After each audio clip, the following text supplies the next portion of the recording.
US President Joe Biden and Russian President Vladimir Putin held an hour-long phone call on Saturday to discuss tensions over Ukraine. The White House said Biden warned Putin that any invasion of Ukraine by Russia would be met with swift and severe consequences from the West. The Kremlin, however, said Biden failed to address Russia's long-standing security concerns over the Western expansion into Eastern Europe.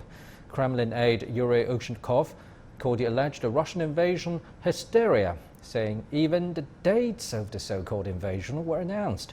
Caroline Malone has more. There's been high-stakes diplomacy happening on Saturday with a phone call between the US President Biden and his Russian counterpart Putin.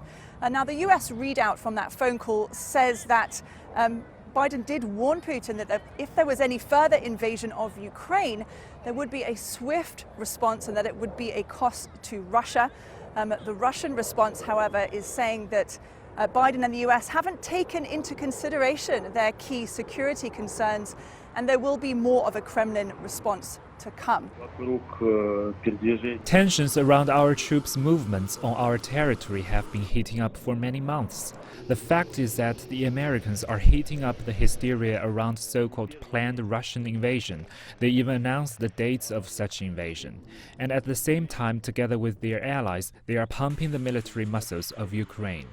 And we've got to this point with recent warnings from the US, particularly from the National Security Advisor Jake Sullivan on Friday, warning US citizens that they have to leave Ukraine within the next 24 to 48 hours. That's by the end of Sunday.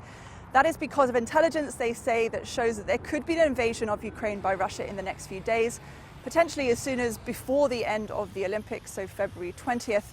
However, from the Russian perspective, it's quite different. The Russian Foreign Minister Lavrov had a phone call with his counterpart in the US and expressed afterwards that he feels like this is more of US propaganda. It's a propaganda campaign between the US and allies.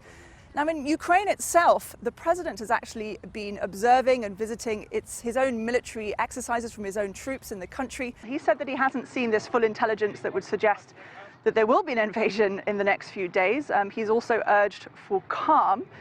Let's have a listen to more of what he had to say.